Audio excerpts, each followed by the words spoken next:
pating. Hello mga dudong, mga inday. Ito na naman si Inday Bibi. Magluluto po tayo ngayon ng adobong talong. Okay, so nagpapainit tayo ng kawali. Ngayon ay ilalagay na po natin ang ating sunflower oil. Maglagay lang tayo ng mga 2 kutsara. Ayan, mainit na po ang ating mantika. Isusunod na po natin ang ating bawang at saka sibuyas. Ayan. Yeah. Adobong talong po guys ay paborito po ng mga Bisaya ang adobong talong. Sa Tagalog, ang adobong baboy ang paborito nila sa mga Tagalog. Ayan. Isulat natin si bawang.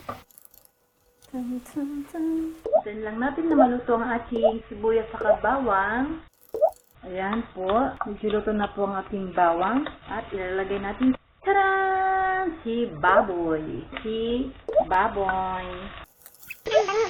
Ang bango. Lalagyan natin siya guys ng patis. 2 kutsarang patis.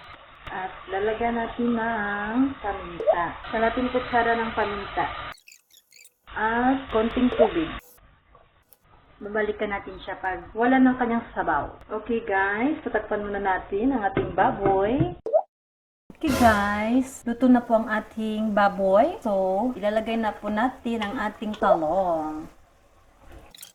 Ayan ang ating talong. Okay, haluin lang natin. Okay, lagyan natin ng 3 kutsarang toyo at suka.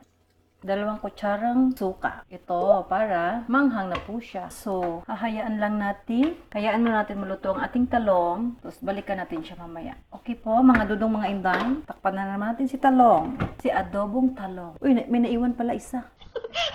Meron pagyahi guys.